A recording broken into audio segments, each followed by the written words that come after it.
آئی اس رسول ہاشمی کی بارگاہ میں اپنے سچے امتی ہونے کا ثبوت دیتے ہوئے پوری ایمانداری کے ساتھ درود پاک کا ہدیہ پیش کریں۔ صلی اللہ علی النبی الامی وآلہ صلی اللہ علیہ وسلم صلاۃ و سلاما علیک یا رسول اللہ یا حبیب اللہ۔ غور سے سننا، کچھ باتیں ایسی ہیں جو میں گوش و گزار کر دوں، اگر آپ میں سے کسی نے ایک نے بھی عمل کر لیا تو سمجھو ہمارا پروگرام یہ کامیاب و کامران ہو جائے گا، اور یہی ہم سب کی بخشش کا ذریعہ ہو جائے گا۔ بزرگان دین اور اولیاء کاملین غوث و خواجہ کی فضیلتیں قرآن و حدیث سے میں بیان کروں گا، فالتو کی ادھر ادھر کی ایک بھی بات نہیں کروں گا، قرآن حدیث سے نہیں ہٹوں گا۔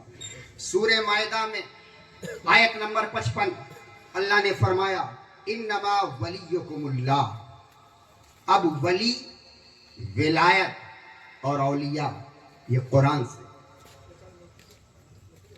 فرمایا، اے لوگوں تمہارا ولی اللہ ہے۔ سب سے پہلے اے لوگوں تمہارے 3 قسموں کے ولی ہیں۔ فرمایا تمہارا سب سے پہلا ولی اللہ ہے۔ پھر فرمایا وَرَسُولُهُ، پھر تمہارا ولی رسول ہے۔ تو آپ نے دیکھا عقیدے کی بات کہ ولی اللہ کا لقب ہے، اللہ کی صفت ہے، اللہ کا نام ہے۔ جہاں اس نے خود کو ولی کہا وہاں اپنے رسول کو بھی ولی کہا۔ بولو شرک ہو گیا؟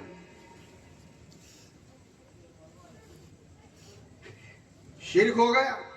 نہیں ہوا نا۔ ادھر میں بولتا ہوں اللہ ولی، اور میں نہیں بولتا، قرآن میں خود خدا بولتا ہے کہ میں ولی اور میرا رسول بھی ولی، یعنی ولایت میں رسول کو اللہ نے اپنے ساتھ شریک کر لیا۔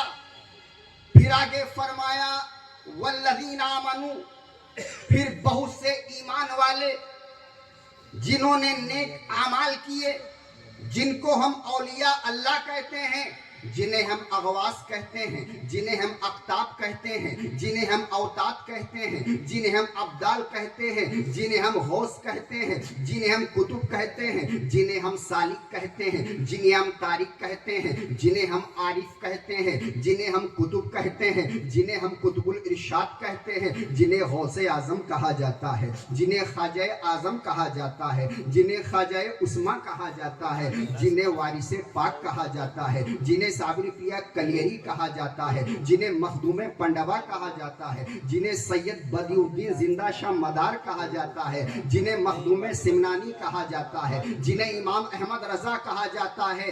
یہ اشارہ ہے والذین آمنوا پر۔ تو 3 ولی ہو گئے، ایک اللہ ولی ہے، ایک رسول ولی ہے، ایک اولیاء ولی ہے، اور آگے اللہ نے بڑے تیور کے ساتھ فرمایا ہے کہ اے لوگوں جو لوگ صرف مجھے ہی ولی مانتے ہیں، صرف اللہ ہی اللہ کرتے ہیں، میرے رسول کو نہیں مانتے، میرے رسول کی ولایت کو نہیں مانتے، میرے ولیوں کی ولایت کو نہیں مانتے، اللہ تعالیٰ آگے فرماتا ہے میں ان کے اسلام کو، ان کے ایمان کو کامل نہیں مانتا۔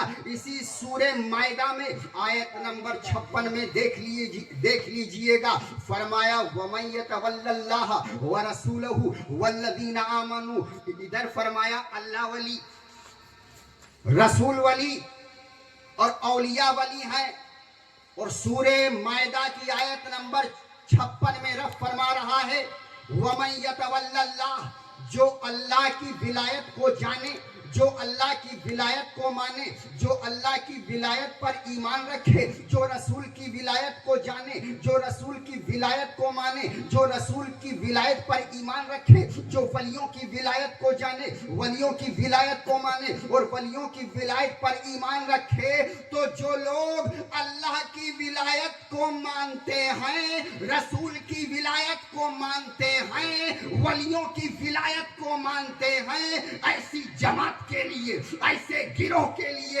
ایسے قبیلے کے لیے، ایسے طبقے کے لیے خالق کائنات آگے ارشاد فرما رہا ہے فَإِنَّ حِزْبَ اللَّهِ هُمُ الْغَالِبُونَ۔ وہی سچی جماعت ہے، وہی سچا گروہ ہے، وہی سچا طبقہ ہے، وہی سچا قبیلہ ہے۔ سبحان اللہ، نعرہ تکبیر، نعرہ رسالت، نعرہ رسالت، حسن غوث الورا، حسن غوث الورا، نعرہ تکبیر، نعرہ رسالت۔ کیا فرمایا؟ کیا فرمایا کہ سچی جماعت کون ہے؟ اب یہ 72 فرقوں میں لفڑے کیوں، جھگڑے کیوں؟ ہم نہ کسی عبداللہ کی مانیں گے، نہ کسی جماعت کے ملا کی مانیں گے، ہم تو صرف کتاب اللہ کی مانیں گے، ہم تو صرف اللہ کی مانیں گے۔ اللہ نے صاف صاف اعلان کر دیا کہ اے لوگوں، جو لوگ میری ولایت کو مانے، میری ولایت کو جانے، میری ولایت پر ایمان رکھے، اور ساتھ میں میرے رسول کی ولایت پر بھی ایمان رکھے، اور ساتھ میں میرے ولیوں کی ولایت پر بھی ایمان رکھے، فَإِنَّ حِزْبَ اللَّهِ هُمُ الْغَالِبُونَ، وہی سچی جماعت ہے، وہی سچا طبقہ ہے، وہی سچا گروہ ہے، وہی سچا فرقہ ہے۔ اب ہمیں ان 72 فرقوں میں تلاش کرنا ہے، کیا دیوبندی ولی کو مانتا ہے؟ نہیں نہیں۔ کیا وہابی ولیوں کو مانتا ہے؟ نہیں نہیں۔ کیا اہل حدیث ولیوں کو مانتا ہے؟ نہیں نہیں۔ کیا قادیانی ولیوں کو مانتے ہیں؟ نہیں نہیں۔ کیا خارجی ولیوں کو مانتے ہیں؟ نہیں نہیں۔ کیا رافضی ولیوں کو مانتے ہیں؟ نہیں نہیں۔ کیا قادیانی ولیوں کو مانتے ہیں؟ نہیں نہیں۔ جتنے بھی یہ 72 فرقے ہیں، آپ ان کے چال و چلن کو دیکھو، ان کے عقیدے کو دیکھو۔ 72 فرقوں میں ایک بھی فرقہ ایسا نہیں ہے جو ولیوں کو مانتے ہیں۔ اسی نیل گگن کے نیچے، اسی دھرتی کے اوپر اللہ نے ایک ایسی جماعت بھی بنائی ہے، ایک ایسا فرقہ بنایا ہے، ایک ایسا ٹولہ بنایا ہے، ایک ایسا قبیلہ بنایا ہے جو ولیوں کو مانتا ہے۔ اب ہمیں اسلام میں ڈھونڈنا ہے، قرآن میں ڈھونڈنا ہے، دین میں ڈھونڈنا ہے، ایسی کون سی جماعت ہے جو ولیوں کو مانتی ہے؟ تو قرآن نے ذہن دے دیا اور راز کھول دیا، ارے میں نے وہ ایسی جماعت بنائی ہے، وہ ولیوں کو ایسا مانتے ہیں، ایسا مانتے ہیں، ایسا مانتے ہیں کہ ان کے دامن سے وابستہ ہے، ان کے آستانوں سے وابستہ ہے، ان کے نام پر لنگروں کو لٹاتے ہیں۔ ارے مال تو مال، ریال تو ریال، ولیوں کے نام پر اپنی جان کو بھی نچھاور کر دیتے ہیں۔ اور وہ کون سی جماعت ہے؟ وہ صرف اہل سنت والجماعت ہے، وہ صرف اہل سنت والجماعت ہے۔ نعرہ تکبیر، نعرہ رسالت، علماء اہل سنت، علماء اہل سنت، جشن غوث الورا کانفرنس زندہ باد۔ اسی سورہ یونس میں اللہ نے فرمایا کہ الا ان اولیاء اللہ لا خوف علیہم ولا هم يحزنون۔ پہلے اللہ ولی ہے، پھر رسول ولی ہے، پھر فرمایا والذین آمنوا، پھر بہت سے مومن متقی۔ دھیان سے سنیں، سورہ یونس میں فرمایا الا ان اولیاء اللہ لا خوف علیہم ولا هم يحزنون۔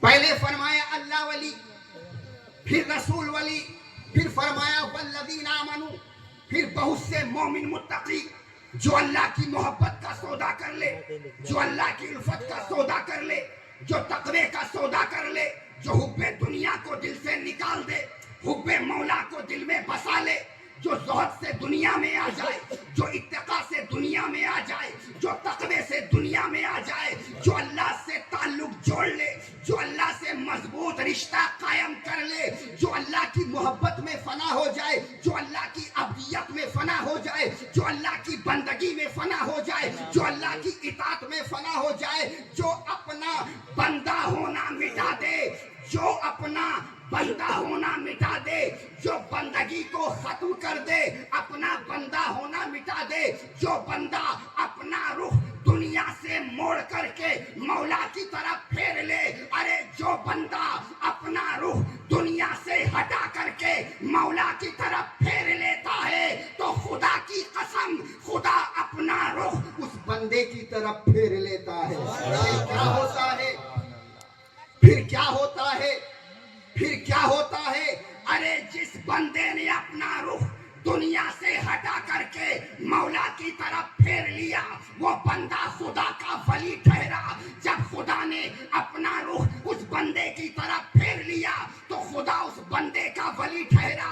ارے ولایت یہ دوہرا رشتہ ہے، خدا بندے کا ولی ہے، بندہ خدا کا ولی ہے۔ سبحان اللہ، سبحان اللہ، بے شک۔ میرے دوستوں، میری ایک نصیحت یاد رکھنا،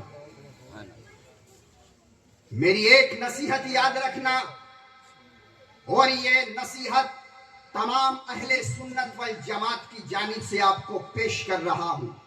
ہر شے چھوڑ سکتے ہو کائنات کی تو چھوڑ دینا، کاروبار چھوٹتا ہے تو چھوڑ دینا، مکان چھوٹتے ہیں تو چھوڑ دینا، تجارتیں چھوٹتی ہیں تو چھوڑ دینا، زمین چھوٹتی ہے تو چھوڑ دینا، مکانات چھوٹتے ہیں تو چھوڑ دینا، نوکریاں چھوٹتی ہے تو چھوڑ دینا، رزق چھوٹتا ہے تو چھوڑ دینا، ارے جو کچھ چھوٹتا ہے وہ چھوڑ دینا، مگر اولیاء اللہ کے ادب اور اولیاء اللہ کی محبت والا عقیدہ مر جانا مگر کبھی نہ چھوڑنا۔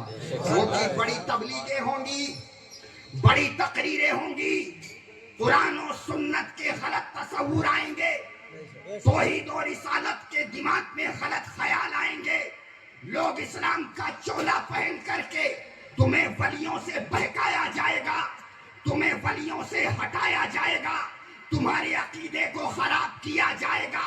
آج میں ڈنکے کی چوٹ پر تحقیق کے ساتھ کہہ کے جا رہا ہوں، ارے مر جانا، مٹ جانا، مگر اولیاء اللہ والا عقیدہ کبھی نہ چھوڑنا۔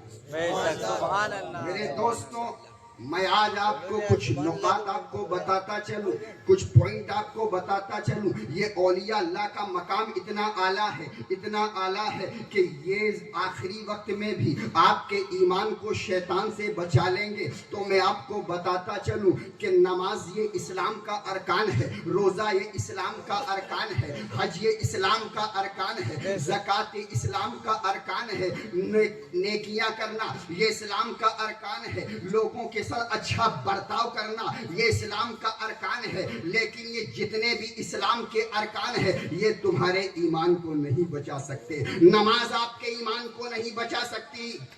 شاید کان کھڑے ہو گئے، لیکن اس کا جواب دیتا ہوں، نماز آپ کے ایمان کو نہیں بچا سکتی، روزہ آپ کے ایمان کو نہیں بچا سکتا، حج آپ کے ایمان کو نہیں بچا سکتا، زکوٰۃ آپ کے ایمان کو نہیں بچا سکتی، کیونکہ نماز اسلام کا ارکان ضرور ہے، حج اسلام کا ارکان ضرور ہے، روزہ اسلام کا ارکان ضرور ہے، زکوٰۃ اسلام کی ارکان ضرور ہے، یہ نماز آپ کے ایمان کو نہیں بچا سکتی۔ اگر نماز ہمارے ایمان کو بچاتی تو پھر ابلیس کو کیوں نہیں بچایا؟ اس نے تو 6 کروڑ سال تک عبادت کی، بعض روایتوں میں 18 کروڑ سال تک عبادت کی، بعض روایتوں میں 80 کروڑ سال تک عبادت کی، تو پتا چلا یہیں سے راز کھل گیا کہ نماز کا کام تمہارے ایمان کو بچانا نہیں، اولیاء کا کام ہے تمہارے ایمان کو بچانا، ولیوں کا کام ہے تمہارے ایمان کو بچانا۔ اور میں آپ کو بتا دوں کہ نماز کے ساتھ ساتھ، روزے کے ساتھ ساتھ، حج کے ساتھ ساتھ، زکوٰۃ کے ساتھ ساتھ ولیوں کا دامن ہونا بہت ضروری ہے، ولیوں کے دامن سے وابستہ ہونا بہت ضروری ہے، کیونکہ یہی تمہارے ایمان کے محافظ ہیں۔ آئیے سورہ کہف اٹھائیے، آیت نمبر 17۔ میں ولیوں کے دامن سے وابستہ ہونے کا ثبوت میں قرآن سے دے رہا ہوں۔ 15واں پارہ سورہ کہف آیت نمبر 17، رب نے فرمایا وَمَن يُضْلِلْ فَلَن تَجِدَ لَهُ وَلِيًّا مُرْشِدًا۔ دیکھو یہاں ولی کا بھی نام آیا، مرشد کا بھی نام آیا۔ کچھ جاہل جماعت والے، کچھ جاہلانہ لوگ یوں کہتے ہیں قرآن میں کہاں ہے ولی کا ذکر؟ بتا دو، سورہ کہف 15واں پارہ آیت نمبر 17، فرمایا فَمَن يُضْلِلْ فَلَن تَجِدَ لَهُ وَلِيًّا مُرْشِدًا۔ جو جماعت گمراہ ہو جاتی ہے، جو لوگ گمراہ ہو جاتے ہیں، جو طبقہ گمراہ ہو جاتا ہے، فَلَن تَجِدَ لَهُ، ہرگز تم ان کے لیے نہیں پاؤ گے کیا نہیں پاؤ گے ولیم مرشدہ، نہ ہی ان کا کوئی ولی ہوگا، نہ ہی ان کا کوئی مرشد ہوگا۔ ایک بار اور سناتا ہوں، وَمَن يُضْلِلْ، جو لوگ گمراہ ہو جاتے ہیں، فَلَن تَجِدَ لَهُ، ہرگز تم ان کے لیے نہیں پاؤ گے، کیا نہیں پاؤ گے ولیم مرشدہ، نہ ہی ان کا کوئی ولی ہوگا، نہ ہی ان کا کوئی مرشد ہوگا۔ تو پتہ چلا ایمان والے ہی کا ولی ہوتا ہے، ایمان والے ہی کا پیر ہوتا ہے، ایمان والے ہی کا مرشد ہوتا ہے۔ تو جس آدمی نے کسی مرشد سے، کسی ولی سے، کسی پیر سے بیعت کر لی، اس نے قرآن کریم پر عمل کیا ہے، کیونکہ ولی سے بیعت کرنا، مرشد سے بیعت کرنا، پیر کو تلاش کر لینا، یہی عین شریعت ہے، یہی عین ایمان ہے۔ یہ تو میں نے قرآن سے ثبوت دیا، اب آئیے بخاری و مسلم سے میں بیعت کا ثبوت دے دوں۔ صلح حدیبیہ کا مقام ہے، علماء بیٹھے ہیں، صلح حدیبیہ کا مقام ہے، 1500 صحابہ کرام وہاں پر موجود ہیں۔ رب کا حکم ہوا، اے مصطفیٰ، اے میرے حبیب، اے میرے پیارے، اے میرے دلارے، اے میرے لاڈلے، اب ان 1500 صحابہ کرام سے کہہ دیجئے کہ میرے ہاتھ میں بیعت کر لے۔ جب میرے آقا نے صحابیوں سے کہا کہ میرے ہاتھ پر بیعت کر لو، دوبارہ بیعت کر لو، تو صحابیوں نے کہا یا رسول اللہ، کیا ہم نماز نہیں پڑھتے، کیا ہم روزہ نہیں رکھتے، کیا ہم حج نہیں کرتے، کیا ہم زکوٰۃ نہیں دیتے؟ آقا نے ارشاد فرمایا، بے شک تم نماز پڑھتے ہو، بے شک تم روزہ رکھتے ہو، بے شک تم حج کرتے ہو، بے شک تم زکوٰۃ دیتے ہو، بے شک تم جہاد کرتے ہو۔ نماز پڑھنا یہ ایمان کی علامت نہیں، یہ ارکان اسلام ہے۔ روزہ رکھنا یہ ایمان کی علامت نہیں، یہ ارکان اسلام ہے۔ حج کرنا یہ ایمان کی علامت نہیں، یہ ارکان اسلام ہے۔ زکوٰۃ دینا یہ ایمان کی علامت نہیں، یہ ارکان اسلام ہے۔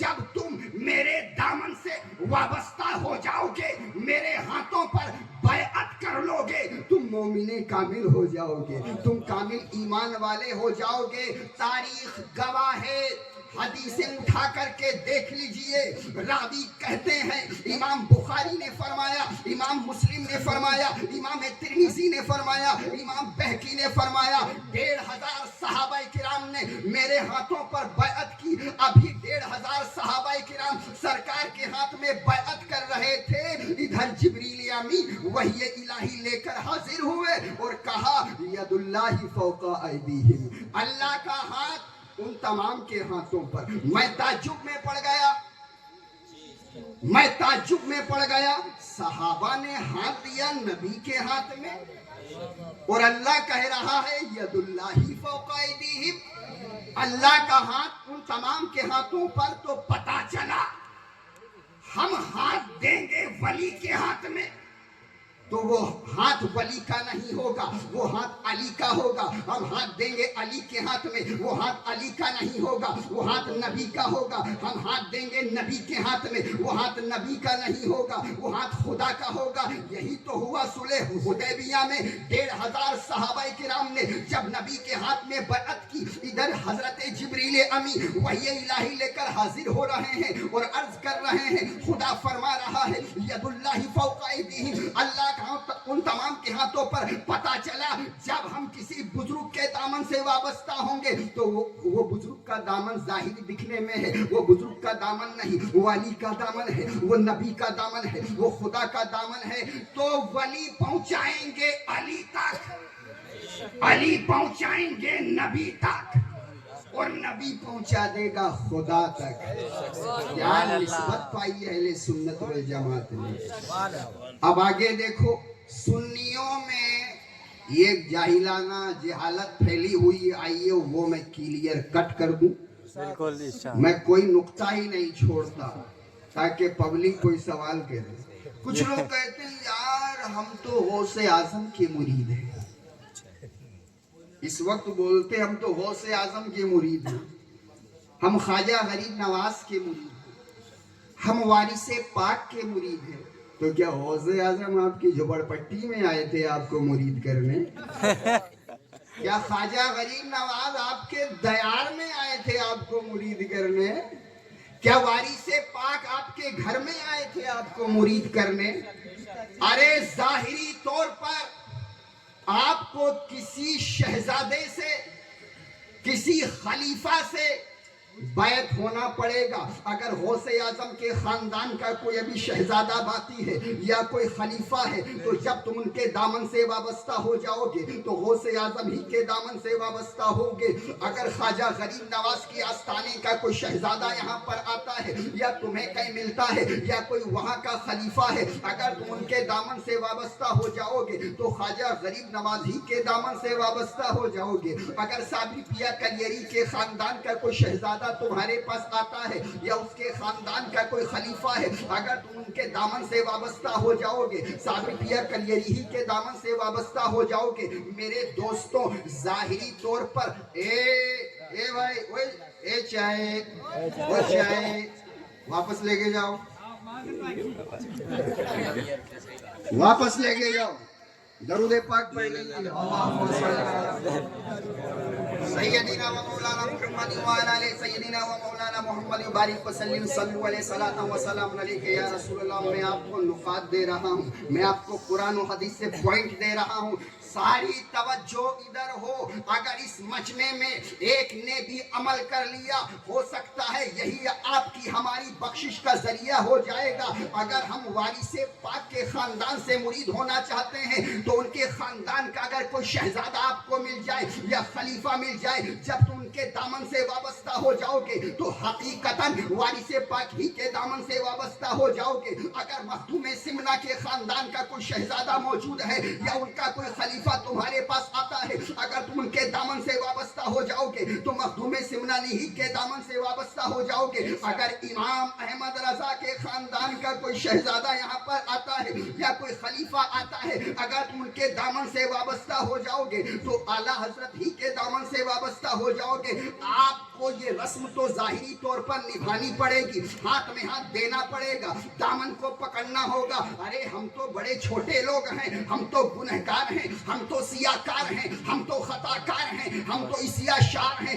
بڑے بڑے اولیاء کو بھی, بڑے بڑے اغواس کو, بڑے بڑے اقطاب کو, بڑے بڑے ابدال کو, بڑے بڑے اولیاء کو بھی پیر بنانے کی ضرورت پڑی ہے, ولی کو تلاش کرنے کی ضرورت پڑی ہے, بزرگان دین سے وابستہ ہونے کی ضرورت پڑی ہے. آئیے میں آپ کو بتاتا چلوں, یہ غوث اعظم ہی کے متعلق رکھا گیا ہے. تو یہ غوث جیلانی, یہ غوث زمانہ, یہ امام زمانہ, حضرت امام حسن عسکری کے زمانے سے لے کر کے حضرت امام مہدی تک یہ سارا زمانہ غوث اعظم کا زمانہ ہے.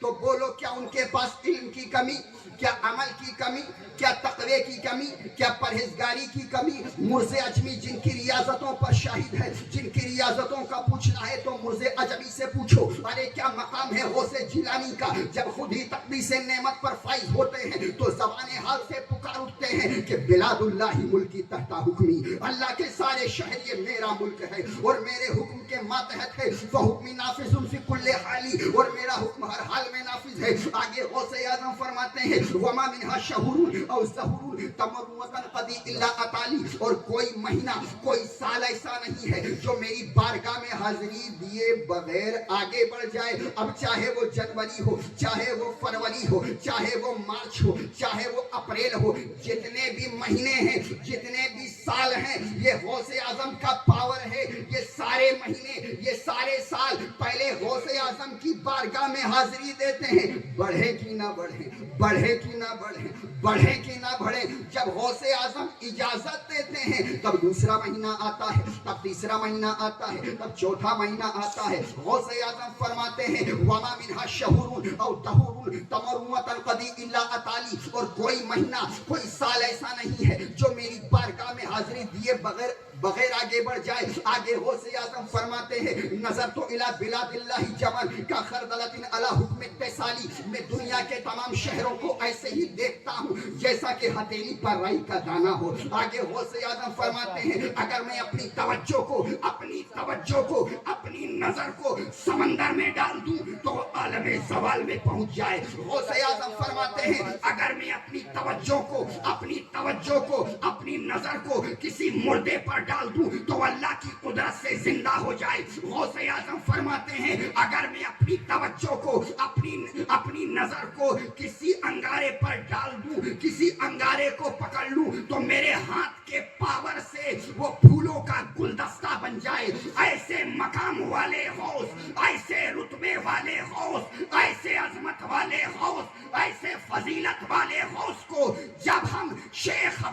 فرید کی بارگاہ میں جھکا ہوا پاتے ہیں تو سمجھتے ہیں انہیں بھی پیر بنانے کی ضرورت پڑی، انہیں بھی ولی تلاشنے کی ضرورت پڑی، انہیں بھی بزرگ کے دامن سے وابستہ ہونے کی ضرورت پڑی۔ اس کے بعد آگے چلو، یہ خواجہ غریب نواز، یہ ہند الولی، یہ عطائے رسول، یہ خواجہ خواجگاں، یہ ولیوں کے خواجہ، بھارت کے راجا، راجاؤں کے مہاراجا، ارے اب تو دل میں آ جا میرا خواجہ، یہ غیر منقسم ہندوستان کا بادشاہ۔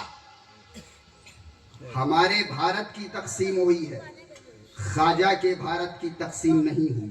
تو بولو کیا ان کے پاس علم کی کمی، کیا عمل کی کمی، کیا تقوی کی کمی، کیا پرہیزگاری کی کمی؟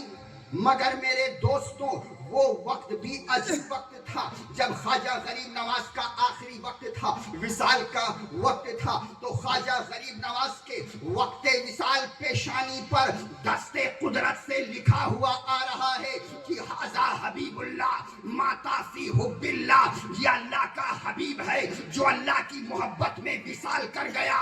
یاد رکھو، گروہ انبیاء میں حبیب اللہ خطاب ہے رسول عربی کا، اور گروہ اولیاء میں حبیب اللہ خطاب ہے خواجہ اجمیری کا۔ سبحان اللہ، نعرہ تکبیر، نعرہ رسالت، نعرہ رسالت، جشن غوث الورا، خواجہ کا ہندوستان، خواجہ کا ہندوستان، نعرہ تکبیر، نعرہ رسالت۔ ایسے مقام والے خواجہ، ایسے رتبے والے خواجہ، ایسے فضیلت والے خواجہ، ایسے خواجہ خواجگاں، ایسے قطب الارشاد، ایسے غوث زمانہ کو جب ہم حضرت خواجہ عثمان ہارونی کی بارگاہ میں دو زانو ادب سے بیٹھا ہوا پاتے ہیں تو سمجھتے ہیں کہ انہیں بھی پیر بنانے کی ضرورت ہے، انہیں بھی ولی تلاشنے کی ضرورت ہے، انہیں بھی مرشد کی ضرورت پڑی۔ اب آگے چلو، میں آپ کو مولانا روم کی بارگاہ میں لے چل رہا ہوں۔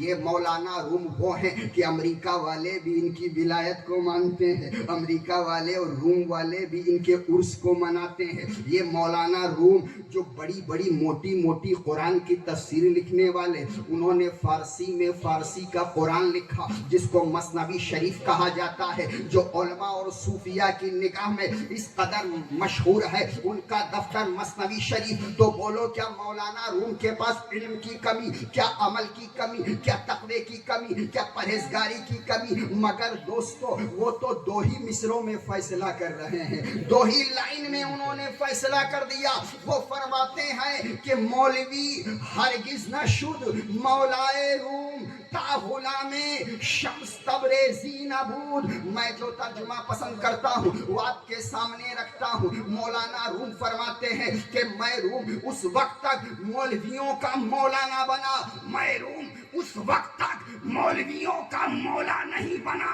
جب تک کہ شمس تبریز کا غلام نہیں بنا، جب تک میں شمس تبریز کی غلامی میں نہیں آیا، میں فضیلتوں میں نہیں پہنچا، میرا مقام بلند نہیں ہوا۔ فرمایا میں مولویوں کا مولا اس وقت تک نہیں بنا جب تک کہ شمس تبریز کا غلام نہیں بنا۔ ذرا بتائیے مدرسے جو ہیں وہ صرف مولوی بناتے ہیں اور خانقاہیں جو ہیں وہ مولائی بناتے ہیں، مولا بناتے ہیں۔ اس کے بعد آئیے، میں آپ کو امام فخر الدین رازی کی بارگاہ میں لے چل رہا ہوں۔ امام فخر الدین رازی، اللہ اکبر، جو تفسیر کبیر کی موٹی موٹی جلدیں لکھنے والے امام فخر الدین رازی، جن کے علم فنون کو حکماء یونان سے بھی اپنی امامت کا لوہا منوانے والے امام فخر الدین رازی، جو تفسیر کبیر کی موٹی موٹی جلدیں لکھنے والے، تو بولو کیا ان کے پاس علم کی کمی، کیا عمل کی کمی، کیا تقوی کی کمی، کیا پرہیزگاری کی کمی؟ مگر دوستوں، وہ وقت بھی عجیب وقت تھا جب وصال کا وقت قریب تھا اور شیطان آیا، بڑی اچھی صورت بنا کے آیا۔ ادھر توجہ دے، شیطان آیا بڑی اچھی صورت بنا کے آیا، عالمانہ چہرہ بنا کر کے آیا، جبہ کبہ پہن کر کے آیا، اور کس کو بہکانے آیا؟ جو وقت کا امام ہے، امام فخر الدین الدین رازی کو بہکانے کے لیے آیا. کہا حضور میں نے آپ کا شہرت سنا ہے, میں نے آپ کا نام سنا ہے, میں نے آپ کی شہرت سنی ہے. ایک سوال ہے, جب سے میں پیدا ہوا ابھی تک کسی نے جواب نہیں دیا ہے. میرا سوال ہے, میں آپ سے سوال کرنے کے لیے آیا ہوں, میں مسئلہ حل کرنے کے لیے آیا ہوں. امام فخر الدین رازی نے کہا بھائی میری نزا کا وقت ہے, میرا آخری وقت ہے, جلدی پوچھو سوال کیا ہے. اب دیکھو آخری وقت وہ کیا ایمان چھینتا ہے, کیا سوال کرتا ہے. شیطان نے کہا اے رازی بتا دو کہ اللہ کے ایک ہونے کی دلیل کیا ہے. کیا سوال کیا؟ اللہ کے ایک ہونے کا پروف کیا ہے, اللہ کے ایک ہونے کی برہان کیا ہے, اللہ کے ایک ہونے کا ثبوت کیا ہے. اب رازی نے کہا کہ قل هو اللہ احد, اے محبوب فرما دو وہ اللہ ایک ہے. لیکن شیطان تو اتنا علم رکھتا تھا جو فرشتوں کا استاد ہو, فرشتوں کو پڑھائے. اس نے اس آیت کو کاٹ دیا. امام فخر الدین رازی نے دوسری دلیل دی, شیطان نے کاٹ دیا. تیسری دلیل دی, شیطان نے کاٹ دیا. تاریخ گواہ ہے, امام رازی دلیل دیتے گئے, شیطان کاٹتا گیا, یہاں تک کہ تاریخ میں آیا ہے امام فخر الدین رازی نے 365 دلیلیں دی, شیطان نے 365 دلیلوں کو کاٹ دیا. اب امام فخر الدین رازی جیسے بہرے بیکرا کو بھی جب پریشانی لاحق ہونے لگی, یہ سارا منظر ان کے پیر و مرشد حضرت نجم الدین کبریٰ کئی کوسوں میل دور سے ملاحظہ فرما رہے تھے. وہ وہاں پر وضو کر رہے تھے, انہوں نے چلو میں پانی لیا, چھینٹے مارے, پیر نے اپنے مرید کی رہبری کی. اے رازی یہ شیطان ہے, کہہ کیوں نہیں دیتا میں خدا کو بغیر دلیل کے ایک مانتا ہوں. جب رازی نے کہا تو شیطان معلوم ہوتا ہے, میں خدا کو بغیر دلیل کے ایک مانتا ہوں, تو شیطان نے کہا رازی تم بچ گئے. اگر تمہارا پیر نہ ہوتا, تمہارا ولی نہ ہوتا, تمہارا مرشد نہ ہوتا, میں تمہارے ایمان کو بھی کھا جاتا. کیا سمجھے آپ, امام فخر الدین رازی جیسے بہرے بیکرا کو بھی حضرت نجم الدین کبریٰ کی ضرورت ہے, مولانا روم جیسے علم کے جیسے پہاڑ والے عالم کو بھی حضرت شمس تبریز کی ضرورت ہے, امام فخر الدین رازی کو بھی ایک ولی کی ضرورت ہے, حضرت خواجہ غریب نواز کو خواجہ عثمان ہارونی کی ضرورت ہے, غوث اعظم کو حضرت ابو سعید کی ضرورت ہے. کس لیے؟ دین حاصل کرنے کے لیے نہیں, اسلام حاصل کرنے کے لیے نہیں, بلکہ اپنے ایمان کو بچانے کے لیے, آخری وقت میں اسلام کو بچانے کے لیے.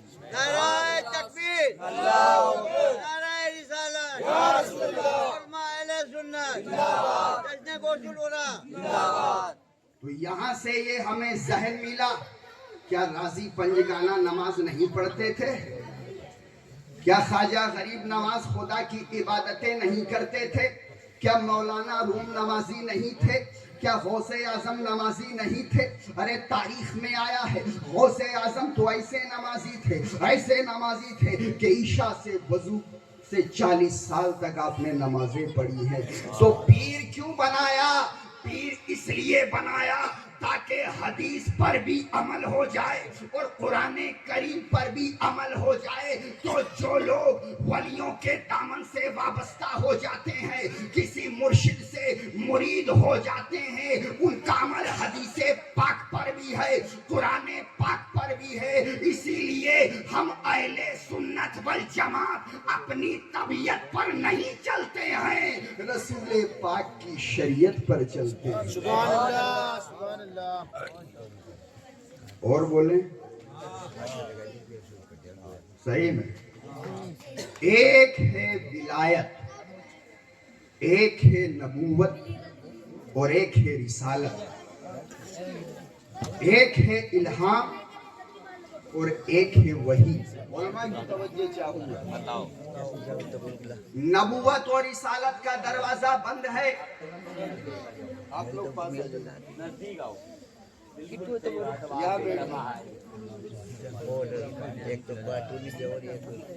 ابھی تو میں نے صحیح سے ترجمہ ہی نہیں کیا قرآن. آپ اس طرف توجہ دیں, نبوت اور رسالت کا دروازہ بند ہے. میں نے ابھی کہا ایک ہے نبوت, ایک ہے رسالت, ایک ہے ولایت, ایک ہے وحی, ایک ہے الہام. بڑی پیاری چیز دے رہا ہوں, اس کو دماغ میں رکھ لینا, کام آئے گا زندگی بھر. نبوت کا راستہ بند ہے, رسالت کا راستہ بند ہے, اب قیامت تک کوئی نبی و رسول نہیں آئے گا, لیکن اسی نبوت و رسالت کا ایک تھوڑا سا انش, تھوڑا سا ادنا آج بھی باقی ہے, جس کو ولایت کہتے ہیں. جس کو ولایت کہتے ہیں, وہی کا سلسلہ بند ہے, وہی رسول پر اترتی ہے, وہی نبیوں پر اترتی ہے, لیکن اس وہی کا سلسلہ ایک ادنا سا انش آج بھی باقی ہے, جو اولیاء اللہ کے قلب میں اترتا ہے, اسی کو الہام کہتے ہیں. اور میں آپ کو بتا دوں, یہ جتنے بھی اولیاء اللہ ہیں, یہ کسی نہ کسی نبی کے نقش قدم پر عمل کرتے ہیں. یہ کسی نبی کے یا رسول ہی کے نقش قدم پر ہیں. کوئی آدم کے نقش قدم پر ہے, کوئی نوح کے نقش قدم پر ہے, کوئی ہود کے نقش قدم پر ہے, کوئی لوط کے نقش قدم پر ہے. یہ نقش قدم آپ سمجھے جیسے اس نبی کا کردار تھا ویسے اس ولی کا کردار ہوتا ہے, جیسے اس نبی کا انداز تھا ویسے اس نبی کا انداز ہوتا ہے. میں آپ کو بتاتا چلوں, ہر ولی کسی نہ کسی نبی کا پرتو ہے. آپ پرتو سمجھے؟ نہیں سمجھے؟ چلو سمجھاتا ہوں. شیڈو, انگلش تو کوئی جانتا ہوگا. یہ بھی نہیں سمجھے؟ سایہ, سایہ سمجھے؟ نہیں سمجھے تو پھر مجھے کیوں بلایا؟ سایہ یعنی پرچھائی. تو آپ دیکھو ہر ولی کسی نہ کسی نبی کے نقش قدم پر ہے, اسی کے نقش قدم پر اس کا سلوک ہوتا ہے. چنانچہ محبوب یزدانی, سید اشرف جہانگیر, مخدوم سمنانی, لطائف اشرفی میں مختصر سا واقعے کا ذکر کر کے اشارہ کر کے گزر جاؤں گا. حضرت نجم الدین کبریٰ کے بارے میں فرمایا کہ ان کو تردد تھا, ان کو شک تھا کہ وہ کس نبی کے نقش قدم پر ہے. بہرحال یہ ایک لمبی کہانی ہے. حضرت نجم الدین کبریٰ نے اپنے مرید کو بھیجا کہ فلاں جگہ جاؤ, ایک اولیاء اللہ ہے, وہاں جاؤ, جو کہے بتاؤ. خبر سنائی, گئے, جو کہا بتایا, خبر سنائی. حضرت نجم الدین کبریٰ وجد میں آ گئے, خوش ہو گئے. انہیں یہ پتا چلا کہ میں پرتوے موسیٰ کلیم اللہ. تو مرید نے مخدوم سمنانی سے پوچھا, ہر مرید اپنے پیر سے پوچھتے آپ کی کیا فضیلت ہے, تو مخدوم سمنانی سے بھی ان کے مریدوں نے پوچھا کہ حضور پھر آپ. بہرحال یہ بھی ایک لمبی کہانی ہے, لطائف اشرفی میں مختصر. یہ مخدوم سمنانی فرماتے ہیں کہ میں نے اپنے خادم کلی تنکر کو بھیجا کہ حضرت نجم الدین قلندر جو شیخ حرم ہے, امام حرم ہے, وہ جو کہیں بتاؤ, گئے, جو کہا بتایا. تو مخدوم سمنانی نے فرمایا کہ اس دن وہ راز مجھ پر کھل گیا کہ میں پرتوے عیسیٰ مسیح ہوں. اور وہ پرتوے عیسیٰ مسیح کیسے ہیں؟ عیسیٰ مسیح نے اپنی زندگی میں, اپنی حیات میں, اپنی لائف میں کئی مردوں کو زندہ کیا. اور مخدوم سمنانی انہی کے نقش قدم پر, مخدوم سمنانی کی تاریخ اٹھا کر کے دیکھیے, آپ نے کئی لاکھ مردوں کو زندہ کیا. اور صرف انسان ہی کو نہیں, ایک پتھر کو, ایک مورت کو, جو ان کا مرید ان پر عاشق ہو گیا تھا, مخدوم پاک جلال میں آ گئے اور مورت سے کہا جب میرا مرید تجھ پر عاشق ہے تو آتی کیوں نہیں. اتنا کہنا تھا, تاریخ گواہ ہے. مورت اٹھ کر آئی, نکاح ہوا, آج بھی وہ اولاد موجود ہے. 22 ضلع چلے جائیے, آج بھی ان کی اولادیں موجود ہے. نشانی کے طور پر انگوٹھا ایک پتھر کا ہے, انگوٹھے کا ناخن پتھر کا ہے. تو میں کہہ رہا تھا مخدوم سمنانی نے قلب مسیحا پر سلوک کیا تو کوئی ولی آدم کا پرتو ہے، کوئی نوح کا، کوئی ہود کا، کوئی لوط کا، کوئی یحییٰ کا، کوئی زکریا کا، کوئی داؤد کا، کوئی شعیب کا، کوئی سلیمان کا، کوئی الیاسین کا، کوئی الیاس کا، کوئی یسع کا، کوئی ذوالکفل کا، کوئی ایلیاہ کا، کوئی داؤد کا، کوئی ہارون کا، کوئی یونس کا، کوئی ابراہیم کا، کوئی ایوب کا، کوئی یعقوب کا، کوئی یوسف کا، کوئی اسماعیل کا، کوئی اسحاق کا، کوئی موسیٰ کا، کوئی عیسیٰ کا، مگر سن میرے غوث اعظم، ہمارے غوث اعظم، ہم سب کے غوث اعظم، جو مانے اس کے بھی غوث اعظم، جو نہ مانے اس کے بھی غوث اعظم، ساری دنیا کے غوث اعظم پرتبے محمد الرسول اللہ ہے۔ یہی وجہ ہے، یہی وجہ ہے کہ نبیوں کے گروہ میں، گروہ انبیاء میں مصطفیٰ جیسے نمایاں ہیں، گروہ اولیاء میں غوث اعظم نمایاں ہیں۔ سبحان اللہ، نعرہ تکبیر، نعرہ رسالت، نعرہ رسالت، جشن غوث الورا، جشن غوث الورا، نعرہ تکبیر، نعرہ رسالت۔ اگر کوئی ناظم ہو اور اس سے اگر نظامت چھین لی جائے تو کیا وہ ناظم کا کام کر پائے گا؟ بولو۔ اگر کسی سے صدارت چھین لی جائے تو کیا وہ صدر کا کام کر پائے گا؟ اگر کسی سے وزارت چھین لی جائے تو کیا وہ وزیر کا کام کر پائے گا؟ اگر کسی سے وکالت چھین لی جائے تو کیا وہ وکیل کا کام کر پائے گا؟ اگر مجھ سے خطابت چھین لی جائے تو کیا میں خطیب کا کام کر پاؤں گا؟ تو خطیب کا کام کرنے کے لیے خطابت چاہیے، بغیر خطابت کے میں خطیب کا کام نہیں کر سکتا، ویسے ہی بغیر وزارت کے میں وزیر کا کام نہیں کر سکتا، بغیر صدارت کے میں صدر کا کام نہیں کر سکتا، بغیر وکالت کے میں وکیل کا کام نہیں کر سکتا، لیکن میرے غوث اعظم کی کرامت دیکھو کہ بغیر نبی کے نبوت کا کام کر رہے ہیں، بغیر رسالت کے رسول کا کام کر رہے ہیں۔ مجمع ٹھنڈا پڑ رہا ہے بابا، نعرے مجمع سے لگنے چاہیے۔ آپ کو ایسی ایسی باتیں میں سنا رہا ہوں، میں واقعہ نہیں سناؤں گا، یہ سوشل میڈیا کا دور ہے، صرف میرا کمنٹ سنتے چلیے۔ آج کل کے لڑکے کیسے ہیں میں نہیں جانتا، ایک شخص میرے ذہن میں آ رہا ہے، میں نام نہیں لوں گا، آپ کو پہچاننا ہے کہ میں کس کے بارے میں بات کر رہا ہوں۔ بریانی گوشت مانڈے تو خوب کھائے 11ویں میں، اب آپ کو پہچاننا ہے کہ میں کس کے بارے میں بیان کر رہا ہوں۔ تو ایک شخص میرے ذہن میں آ رہا ہے، میں کنارے کنارے سے بیان کروں گا، آپ کو چننا ہے کہ میں کس کے بارے میں بیان کر رہا ہوں۔ تو ایک شخص ہے، چلے جا رہے ہیں کھیت کے کنارے کنارے، پہلے کھیت کھلیان زیادہ تھے تو کھیت کی میڑ پر سیدھے سیدھے چلے جا رہے ہیں، تھوڑی دور چلتے چلتے جب تھوڑی دور پہنچ گئے تو پیٹ میں چوہے دوڑے، راستے میں بھوک لگی، اب جیب میں پیسے بھی نہیں ہیں، کہیں بازار بھی نہیں ہے، انہوں نے کہا کیا کرے کیا کرے کیا کرے، پیٹ ہاتھوں میں چپک رہا ہے، بھوک بڑھ رہی ہے۔ انہوں نے دیکھا پاس میں ایک دریا تھا، کیا دیکھا؟ ایک سیب دریا سے بہتا ہوا چلا رہا ہے، کیا بات، کھا لیا، کھا لیا، جب کھا لیا بھوک مٹ گئی تو ان کو خیال آیا، ارے یار یہ تو حرام ہے، ایک سیب میں حرام نظر آ رہا ہے، اور یہاں تو لوگ پورا کا پورا ہاتھی کھا جاتے، ڈکار تک نہیں لیتے۔ اب انہوں نے کہا یار بغیر اجازت کے میں نے گایا ہے، پرمیشن بھی نہیں لیا ہے، آگیا کا النگھن کیا ہے، آگیا کاری میں لڑکا ہوں، مجھے مالک کی آگیا لینی چاہیے۔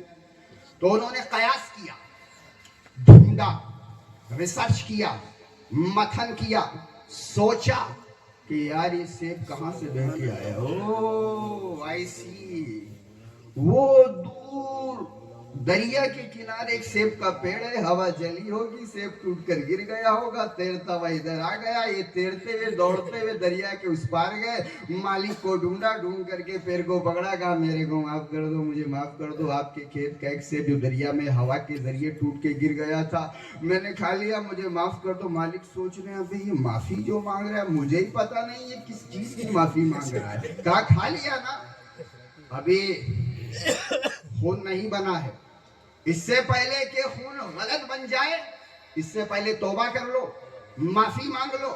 اور یہ جو معافی مانگ رہے ہیں یہ لگاتار دھن میں لگے, مجھے معاف کر دو, مجھے معاف کر دو. اب وہ مالک اوپر سے نیچے تک دیکھ رہے ہیں کہ ارے یہ تو نوجوان ہے, کڑیل جوان ہے, گبرو پٹھا ہے, اور اس حالت میں اتنا خوف خدا ہے. لوگ آنکھ میں دھول ڈال کر کے پوری کی پوری تجوری صاف کر جاتے ہیں, بتاتے تک نہیں.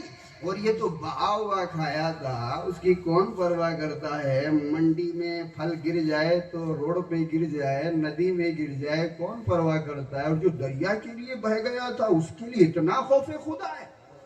تو انہوں نے کہا ہم معاف کریں گے ایک شرط پر. انہوں نے کیا شرط ہے؟ کہا میری بیٹی سے شادی کرو. اب وہ تو جا رہے تھے یار کسی اور کام سے, اب یہ تو پرپوزل ہے. وہ سوچ رہے ہیں کہ یار اگر میں شادی نہیں کروں گا تو یہ معاف نہیں کریں گے, جب وہ معاف نہیں کریں گے تو وہ خون حرام رہے گا, جب وہ خون حرام رہے گا تو وہی خون دل سے گزرے گا تو دل پر اثر کرے گا, وہی خون دماغ سے گزرے گا تو جو خیالات پر اثر کرے گا.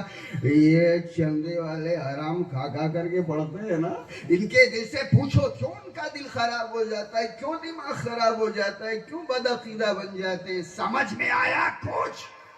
اس لیے حلال کھایا کرو, اور جب کوئی غلطی ہو جائے تو اسی واقعے کی نقل کرو. اب وہ تھے مالک, انہوں نے کہا یار یہ تو مجھے پھنسا دیا. انہوں نے کہا ٹھیک ہے بھائی, مجھے حرام کا ایک قطرہ بھی نہیں چاہیے, کیا بولو کیا کرنا ہے. کہا میری لڑکی سے شادی کرو. انہوں نے کہا اگر شادی کر لوں گا تو معاف کر دو. کہا بالکل معاف کر دوں گا. کہا میں تیار ہوں. تو ان مالک نے کہا میاں تم شادی کے لیے تو تیار ہو گئے, لیکن پہلے سن لو میری لڑکی جو ہے وہ اندھی ہے, لولی لنگڑی بہری کانی ہے. ان کو ارے بابا ایک ہی لڑکی میں اتنے ایک. اب وہ سوچ رہے ہیں یار اگر میں شادی نہیں کروں گا تو یہ معاف نہیں کریں گے, جب یہ معاف نہیں کریں گے تو خون حرام رہے گا, اور ایک طرف لڑکی ایک طرف گناہ. یار کیا کریں یار, اسی سے کر لیتے ہیں, معاف تو کر دیں گے. کہا ٹھیک ہے بھیا, کیسی بھی اندھی لنگڑی کھوتری گونگی جو بھی ہو میں شادی کرنے کے لیے تیار ہوں. کہا ٹھیک ہے. شادی ہو گئی, نکاح ہو گیا, اندر گئے, بھاگ گئے. کیوں؟ بیوی کو دیکھا, نہایت حسن و جمال, تقوی طہارت کا نور, پاکیزگی کی چادر اوڑے ہوئے, امام حسین کے خاندان کی نشانیاں سمیٹے ہوئے, چادر فاطمہ کا نمونہ بنی ہوئی, تطہیر اہل بیت کی تفسیر زبان سے کا السلام علیکم. یہ یار تو آنکھ والی ہے, زبان والی, اگر کوئی دوسری غلطی ہو گئی. دوڑے دوڑے اپنے سسر کے پاس گئے تو انہوں نے کہا تم کیوں بھاگ کے آ گئے, وہی تو میری لڑکی ہے, اسی سے تو تمہاری شادی ہوئی ہے. کہا آپ نے تو مجھ سے ایسا کہا تھا. کہا میں نے اس کو اس لیے ایسا کہا تھا, میں نے اس لیے اس کو ایسا کہا تھا, میں نے اپنی لڑکی کو اندھا اس لیے کہا تھا کہ شریعت کے خلاف کبھی اس نے دیکھا نہیں. میں نے بہری اس کو اس لیے کہا تھا کہ شریعت کے خلاف کبھی اس نے سنا نہیں. میں نے لولی اس کو اس لیے کہا تھا کہ شریعت کے خلاف اس نے ہاتھ بڑھایا نہیں. میں نے لنگڑی اس کو اس لیے کہا تھا کہ شریعت کے خلاف اس نے کبھی قدم اٹھایا نہیں. جب مرد ایسا ہو اور عورت ایسی ہو, جب مرد اتنا نیک ہو اور عورت اتنی صالحہ ہو اور دونوں بیوی شوہر ہوں تب غوث اعظم کا جنم ہوتا ہے. سبحان اللہ. بہت خوب. نعرہ تکبیر, نعرہ رسالت, نعرہ رسالت, جشن غوث الورا, نعرہ تکبیر. یہ تو آپ سب جانتے ہی ہیں نا. ارے واقعات تو میں بیان کر دوں گا, میری عادت واقعہ بیان کرنے کے لیے نہیں ہے. یہ نیا دور ہے, ایجوکیشن کا دور ہے, پڑھا لکھا زمانہ ہے. صرف اب میرے کمنٹ سنتے چلیے, کیونکہ واقعات تو آپ پچھلے ہمارے قدیم علماء کرام سے بارہا سنتے سنتے بچہ جوان ہو گیا, جوان بڈھا ہو گیا, بڈھا قبر میں پہنچ گیا. اب واقعہ نہیں, آپ کمنٹ سنیے. یہ تو آپ سب جانتے ہی ہیں نا. ارے یہ تو آپ سب جانتے ہیں, لیکن اب اس پر میرا کمنٹ سنیے کہ غوث اعظم ماں کا دودھ پی رہے تھے. معلوم ہے رمضان کے مہینے میں نہیں پیا. ماں نے بڑی کوشش کیا کہ عبد القادر دودھ پی لو, عبد القادر دودھ پی لو, عبد القادر دودھ پی لو. اور عبد القادر نہیں, صبح کے وقت نہیں, دوپہر کے وقت نہیں, شام کے وقت نہیں, افطار کے وقت پی لیا. اور اسی کے ساتھ یہ بھی کرامت مشہور ہوئی کہ جب یہ بات مشہور ہوئی تو ایک مرتبہ رمضان میں چاند کا معاملہ ہو گیا. چاند ہے کہ نہیں ہے, چاند ہے کہ نہیں ہے, چاند ہے کہ نہیں ہے, چاند ہے کہ نہیں ہے. تو کسی نے کہا لفڑا کیوں, جھگڑا کیوں, یہ پتا لگاؤ کہ عبد القادر دودھ پی رہے کہ نہیں. تو دیکھا کہ نہیں پی رہے ہیں. کوئی شرعی گواہی بھی نہیں دی گئی. تھوڑی دیر کے بعد رویت ہلال شرن بھی موصول ہو گئی, رویت ہلال ثابت بھی ہو گئی. غوث اعظم نے جو نہیں پیا وہ صحیح ہے, یعنی رمضان ہے. میں پوچھنا چاہتا ہوں سیدنا غوث اعظم پیران پیر دستگیر صاحب غوثیت کبریٰ غوث الاغواث قطب الاقطاب جہانگیر انسان کامل مظہر کلی سے, اور دریافت کرنا چاہتا ہوں آقاؤں کے آقا, مولاؤں کے مولا, ولیوں کے تاجدار, دل کا قرار, بے چینوں کا چین, اولاد حسنین سے. اور آپ سب کو دعوت دینا چاہتا ہوں کہ ہم جب پیدا ہوں تو روزہ فرض نہیں. 1 2 3 4 5 سال تک خوب کھاؤ, 8 9 10 12 سال تک, جب تک علامت بلوغ کا ظہور نہ ہو دھمک کے کھاؤ. ہم جب تک جوان نہ ہو دبا کے کھاؤ. اور غوث اعظم آپ پیدا ہوتے ہی روزہ رکھیں گے, یہ کیا معاملہ ہے؟ جس عمر میں شریعت کا قانون نہیں ہے, جس عمر میں شریعت کا سویدھان نہیں ہے, جس عمر میں شریعت کا نفاذ نہیں ہے, اے غوث اعظم اس عمر میں آپ پر شریعت کا قانون لاگو ہوا کیوں؟ تو جو بات آج میں کہنا چاہتا ہوں, خدا مجھے کہنے کی غلطی سے بچائے, لیکن آج جرات مجبور کر رہی ہے.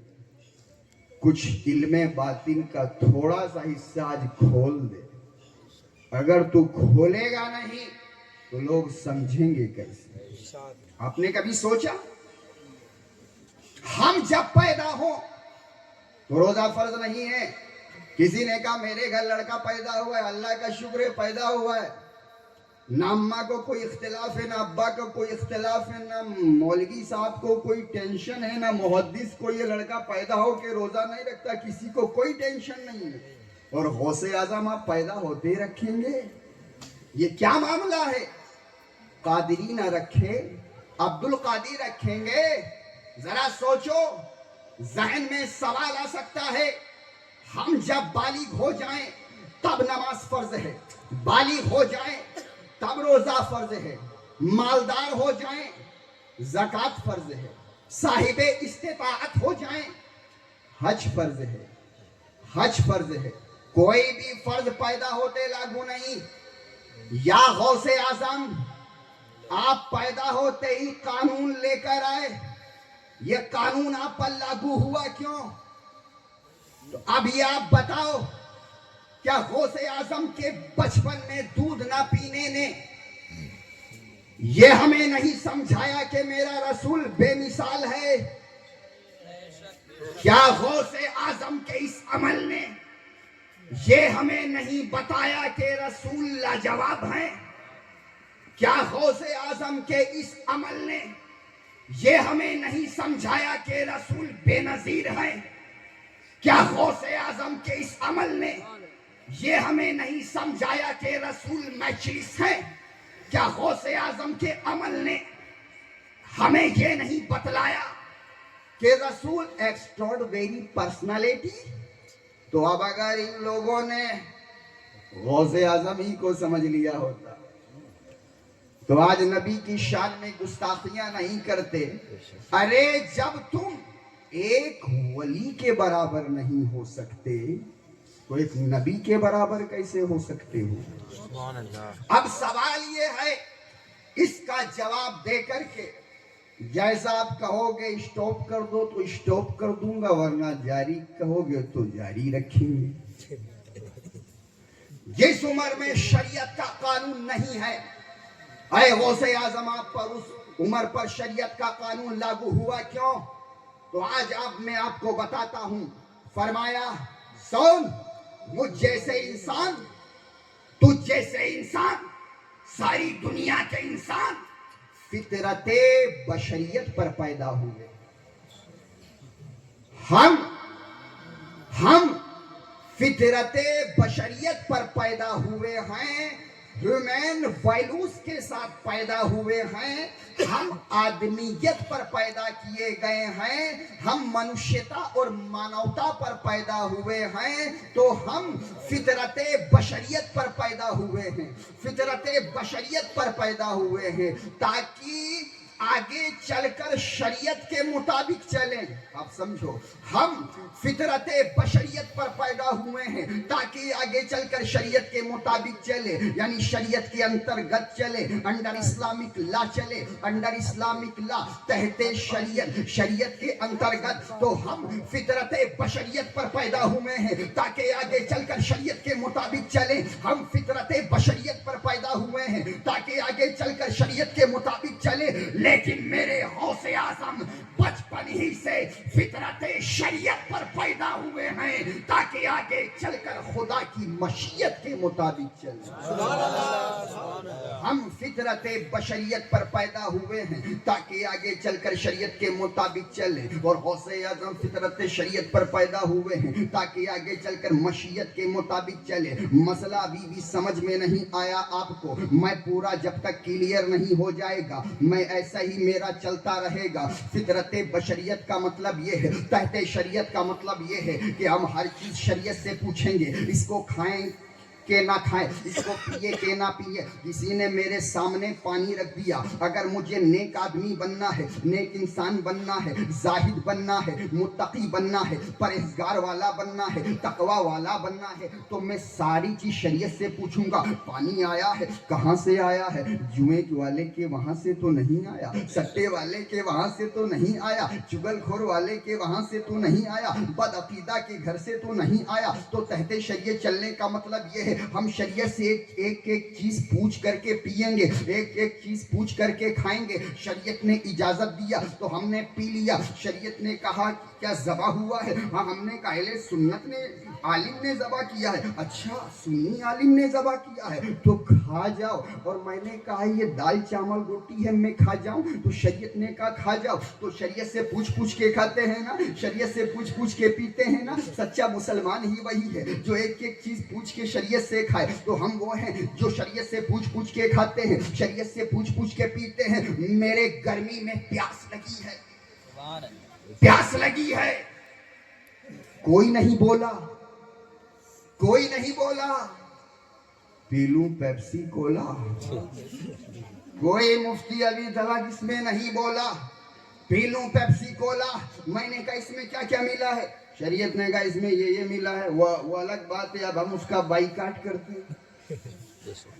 اسرائیل کا مال ہے، تجھے تیرا ریال مبارک، ہمیں مصطفیٰ کی آل مبارک۔ شریعت نے کہا اس میں کیا کیا ملا ہے؟ میں نے کہا اس میں یہ ملا ہے. شریعت نے کہا اچھا. شریعت نے کہا پی جاؤ. میں نے کہا یہ کولڈ ڈرنک پی لوں. شریعت نے کہا اس میں کیا کیا ملا ہے؟ میں نے کہا اس میں یہ ملا ہے. شریعت نے کہا پی جاؤ. میں نے کہا یہ پیپسی میرنڈا پی لوں. شریعت نے کہا اس میں کیا کیا ملا ہے؟ میں نے کہا اس میں یہ ملا ہے. شریعت نے کہا پی جاؤ, کوئی حرج نہیں. اور میں نے کہا یہ چیمپئن پی لوں, یہ کنگ فشر پی لوں, یہ کھجورا پی لوں, یہ دیسی پوا پی لوں, یہ تھمبا پی لوں, اس میں کیا ہے؟ کہا اس میں نشہ ہے, خمر ہے. ارے تو شراب ہے نا, مت پینا. تو پوچھ کے شریعت سے پینا ہے نا, پوچھ کے شریعت سے کھانا ہے نا. ہم وہ ہیں جو شریعت سے پوچھ کے کھاتے ہیں, شریعت سے پوچھ کے پیتے ہیں, کیونکہ ہمیں شریعت کے مطابق چلنا ہے, کیونکہ ہمیں شریعت کے مطابق چلنا ہے. شریعت کے مطابق چلنے کا مطلب یہ ہے کہ شریعت سے پوچھ کے کھاؤ. تو جنہیں نیک انسان بننا ہے, جنہیں متقی بننا ہے, جنہیں زاہد بننا ہے, جنہیں پرہیزگار والا بننا ہے, جنہیں متقی بننا ہے, جنہیں نیک صالح انسان بننا ہے, وہ چلے گا تو شریعت سے پوچھ کے, اٹھے گا تو شریعت سے پوچھ کے, کھائے گا تو شریعت سے پوچھ کے, پیے گا تو شریعت سے پوچھ کے. تو ہم وہ ہیں جو شریعت سے پوچھ کے کھاتے ہیں. جب شریعت اجازت دیتی ہے تو کھاتے ہیں, جب شریعت اجازت دیتی ہے تو پیتے ہیں. شریعت نے کہا جب میں اجازت دوں تو پیو, جب شریعت اجازت دے تو کھاؤ, جب شریعت اجازت دے تو پہنو, جب شریعت اجازت دے تو اٹھو, جب شریعت اجازت دے تو چلو, جب شریعت اجازت دے تو کہو, جب شریعت اجازت دے تو بات کرو, جب شریعت اجازت دے تو سلام کرو, جب شریعت اجازت دے تو سو جاؤ, جب شریعت اجازت دے تو کھاؤ, جب شریعت اجازت دے تو پیو. تو ہم وہ ہیں کہ اس وقت کھاتے ہیں جب شریعت اجازت دیتی ہے. ہم وہ ہیں کہ اس وقت پیتے ہیں جب شریعت اجازت دیتی ہے. ہم وہ ہیں کہ اس وقت کھانا کھاتے ہیں جب شریعت اجازت دیتی ہے. مگر میرے غوث اعظم ایک وقت اس مقام پر پہنچ گئے کہ اس وقت تک کھانا نہیں کھاتے تھے جب تک خدا نہیں کہتا تھا عبد القادر کھانا کھا لو. میں اس وقت تک پانی نہیں پیوں گا جب تک خدا نہیں کہے گا عبد القادر پانی پی لو. تاریخ گواہ ہے غوث اعظم نے خدا سے یہ ضد کر لی, اے مولا جب تک تو مجھے نہیں کھلائے گا میں کھانا نہیں کھاؤں گا, جب تک تو مجھے پانی نہیں پلائے گا میں پانی نہیں پیوں گا. تاریخ گواہ ہے کہ کرک کے جنگلوں میں غوث اعظم کئی دن تک بھوکے رہے. غوث اعظم کی اس ادا کو جب خدا نے دیکھا تو اسی نیل گگن سے دستے قدرت آیا, غوث اعظم کو کھلایا. اس منظر کو دیکھتے ہوئے بریلی کا تاجدار پکار اٹھا کہ قسمیں دے دے کے کھلاتا ہے پلاتا ہے تجھے پیارا اللہ تیرا چاہنے والا. سبحان اللہ. نعرہ تکبیر, نعرہ رسالت, جشن غوث الورا مفتی اسماعیل صاحب قبلہ. نعرہ تکبیر, نعرہ رسالت. قسمیں دے دے کے اس وقت فرمایا تھا اللہ حضرت. اس منظر کو جب دیکھا, اس کی منظر کشی کی کہ قسمیں دے دے کے کھلاتا ہے پلاتا ہے تجھے پیارا اللہ تیرا چاہنے والا تیرا, اور حکم نافذ ہے تیرا, خامہ تیرا, سیف تیری, دم میں جو چاہے کرے, دور ہے شاہ تیرا. تو حاصل کلام پوری گفتگو کا یہ نکلا کہ اہدنا الصراط المستقیم, اے اللہ ہمیں سیدھے راستے پر چلا. کن کے راستے پر؟ ان کے راستے پر جس میں تو نے انعام عطا کیا. اب انعام کس پر عطا کیا ہے؟ 5واں پارہ اٹھا کر کے دیکھیے کہ انعم اللہ علیہم من النبیین والصدیقین والشہداء والصالحین. اللہ کا انعام نبیین پر, اللہ کا انعام صدیقین پر, اللہ کا انعام شہداء پر, اللہ کا انعام صالحین پر. اب آپ کو میں ایک تفصیلی ترجمہ بتاتا ہوں کہ جب ہم نبیین لیں گے تو نماز میں ہم یہاں ہاتھ باندھتے ہیں, خدا سے کیا کہہ رہے ہیں؟ اہدنا الصراط المستقیم صراط الذین انعمت علیہم, یعنی ان کے راستے پر جس پر تو نے انعام عطا کیا. انعام نبیین پر عطا کیا ہے. تو نبیین 1,24,000 یا 2,24,000 انبیاء کرام ہیں. تو اس کا تفصیلی ترجمہ دیکھو. نماز میں خدا سے کیا کہہ رہے ہیں؟ نماز میں خدا سے ہم کیا کہہ رہے ہیں؟ اے اللہ ہمیں آدم کے راستے پہ چلا، اے اللہ میں نوح کے راستے پہ چلا، اے اللہ میں ہود کے راستے پہ چلا، اے اللہ میں لوط کے راستے پہ چلا، اے اللہ میں یحییٰ کے راستے پہ چلا، اے اللہ میں زکریا کے راستے پہ چلا. 1,24,000 یا 2,24,000 انبیاء کرام کے راستے پر چلا. نماز میں خدا سے ہم بات کر رہے ہیں. جب نبیین کا تفصیلی ترجمہ لیں گے اس کے بعد ہے والصدیقین یعنی صحابہ. نماز میں کیا کرے؟ اللہ میں ابو بکر صدیق کے راستے پہ چلا، عمر فاروق اعظم کے راستے پہ چلا، عثمان غنی کے راستے پہ چلا، مولا علی علیہ السلام کے راستے پہ چلا، امام حسن علیہ السلام کے راستے پہ چلا، امام حسین علیہ السلام کے راستے پہ چلا. جتنے بھی صحابہ کرام ہیں چاہے وہ 1.25 لاکھ ہوں یا ایک روایت کے مطابق 7 لاکھ ہوں، نماز میں خدا سے کہہ رہے ہیں اگر تفصیلوں میں گھسو گے. یہ جاہلوں کو پکڑتے ہیں، کبھی عالموں سے نہیں ٹکراتے، جب ٹکرائیں گے تو الحمدللہ سنی بن جائیں گے. 7 لاکھ صحابہ کرام کے راستے پہ چلا. جب شہداء کی طرف آئی، اے اللہ ہمیں حر کے راستے پہ چلا، اے اللہ ہمیں مولا حسین علیہ السلام کے راستے پہ چلا، علی اصغر کے راستے پہ چلا، مولا امام علی اکبر کے راستے پہ چلا، اون محمد کے راستے پہ چلا، محمد ابراہیم کے راستے پہ چلا، وہب بن کلب کے راستے پہ چلا، ان 72 نفوس قدسیہ کے راستے پر چلا. یہ ہے اہدنا الصراط المستقیم. پھر فرمایا والصالحین، اے اللہ ہمیں غوث جیلانی کے راستے پہ چلا، خواجہ غریب نواز کے راستے پہ چلا، وارث پاک کے راستے پہ چلا، صابر پیر کلیری کے راستے پہ چلا.